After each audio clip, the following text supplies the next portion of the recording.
दक्ष police news, पहिले खाकी मग बाकी। पानवेलींचा विळखा वाढल्यानं दसक-पंचक परिसरात डासांचा मोठा प्रादुर्भाव वाढलाय।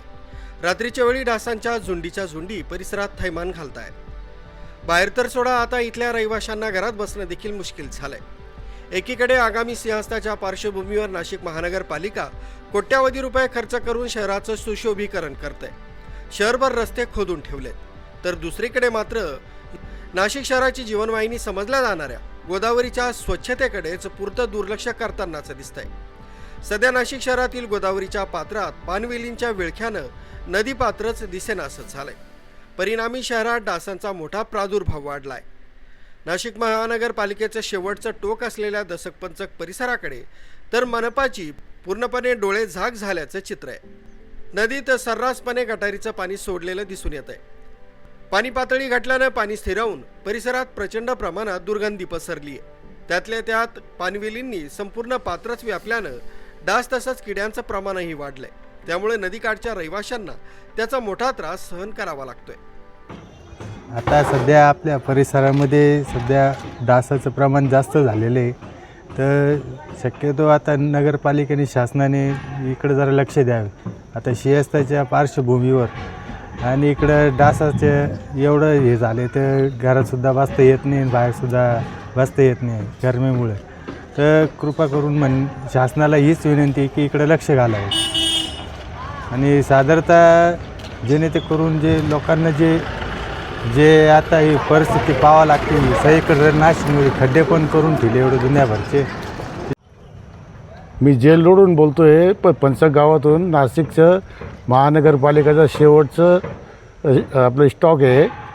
तर इथं ते नदीला इतके पानवेली आलेले आहेत की त्या पानवेलीमुळं इतके मच्छर डास झालेले आहेत का रात्रीच्या घरात बी बसता येत नाही, बाहेरही बसता येत नाही। तर महानगरपालिकेने थोडं लक्ष घालावं।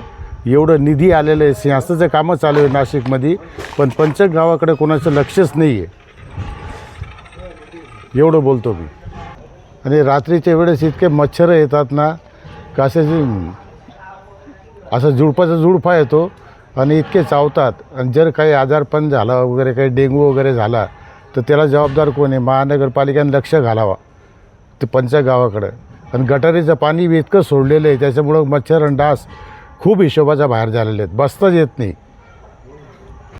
रात्रीच्या घरात बसणे तर सोडाच, पण बाहेर निघणं देखील मुश्किल झालंय। डासांमुळे डेंग्यू, मलेरिया सारख्या आजारांचं प्रमाण वाढण्याची देखील शक्यता नाकारता येत नाही। नदीपात्रातील पानवेली काढून गोदापात्र स्वच्छ करावं, तसंच या भागात नियमित औषध फवारणी व्हावी अशी अपेक्षा स्थानिक रहिवाशांनी व्यक्त केली आहे।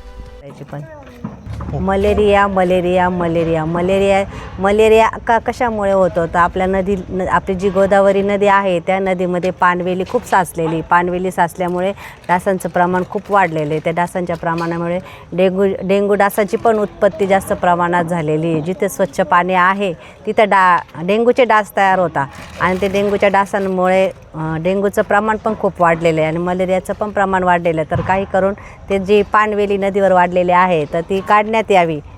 त्यामुळे लहान मुलांना पण त्या डासांपासनं त्या पानवेली जे डास तयार होतात त्याच्यापासनं आजारी पडताय बुवा असं।